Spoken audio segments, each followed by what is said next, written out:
What's up, guys? Welcome back to the channel for part 2 of our OpenAI FlutterFlow Agents series. In this video, we'll be taking a look at how to upload images within a prompt, receiving then the response in Markdown. And to do this, we'll be using an example of translating a menu from a different language into English. Don't forget to like and subscribe, and I hope you enjoy.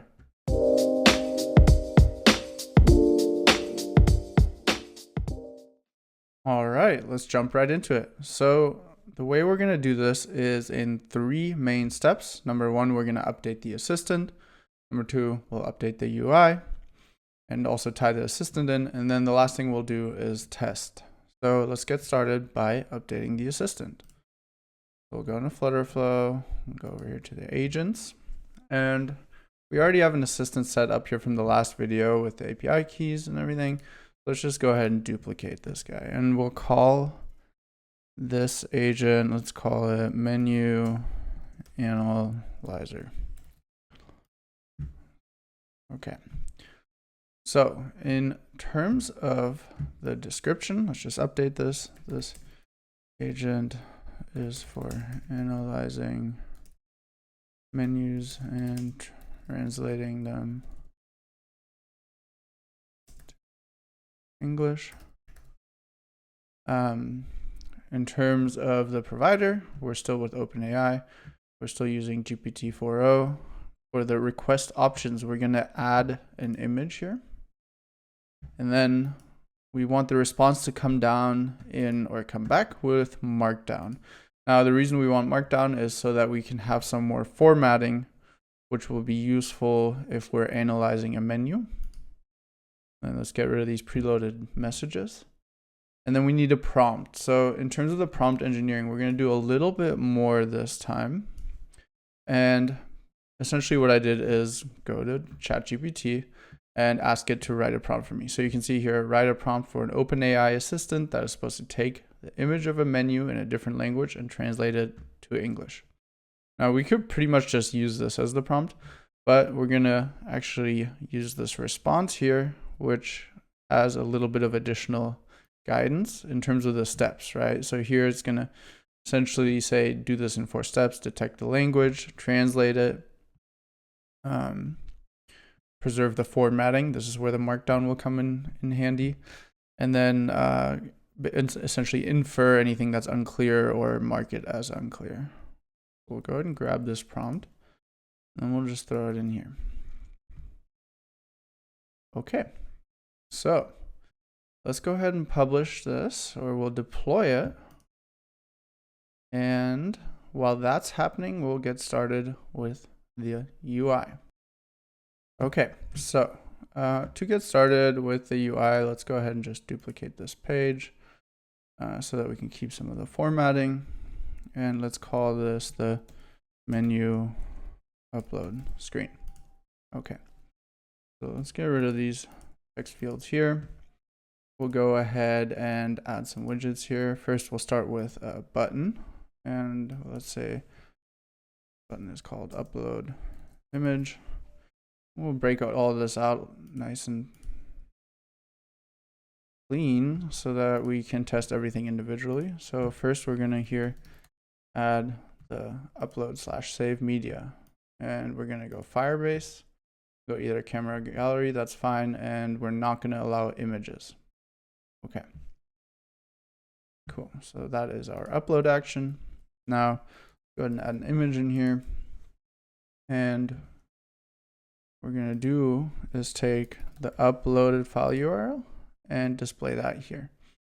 Now let's also, since this won't be set at first, give this visibility, which is if the uploaded file is set and not empty. Great. Okay, so let's just go ahead and give this an infinite width. Let's get rid of the height. And now we should be able to upload from here. So before we go any further, actually one more thing. We'll need to go to the home page and add a navigation, and we'll navigate to the menu upload. Okay, now it should go away. Yeah. Okay, let's go ahead and restart this app and let's test what we have so far.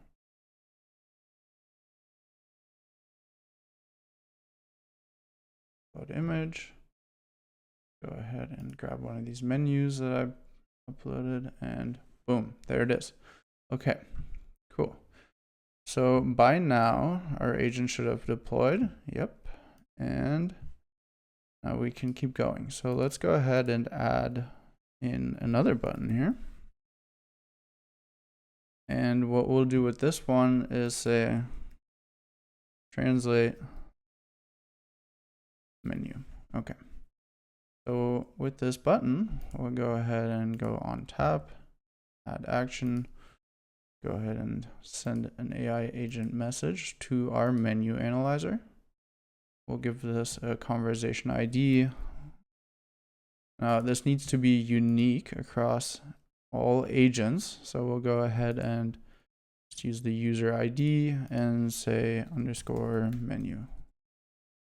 Great. Now we do need to include a text input here. So we'll just add translate menu for now, see how that works out. And then we'll go ahead and say, we'll use the uploaded file URL. Okay. So this now should analyze the image for us. But what we're going to need to do is actually go one step further and show the response, right? So we'll go menu output. So let's get rid of all of this stuff again. There should be an image in here, yeah. And then let's go ahead and add a markdown. Now, the reason we're using markdown here, again, as you can see, this allows us to maintain some formatting. So if OpenAI sends us a message in markdown format, we can display it using the markdown widget. Now we're gonna need a parameter here. Let's go ahead and say menu. Actually, let's go translated menu. And we'll just go string and we'll require it. And go back to our menu upload screen. And then we'll go here and we'll add in this menu. Go ahead and add a navigation to the output.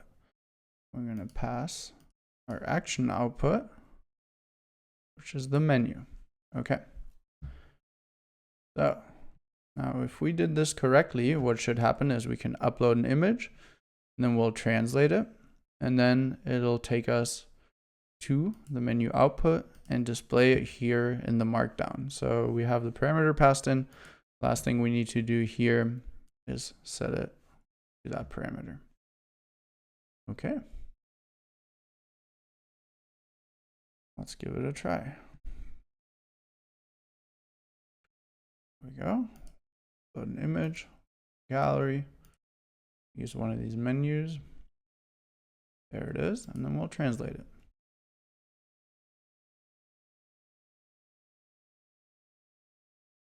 Now, this obviously takes a second because it has to go through all of these 4 steps that we outlined.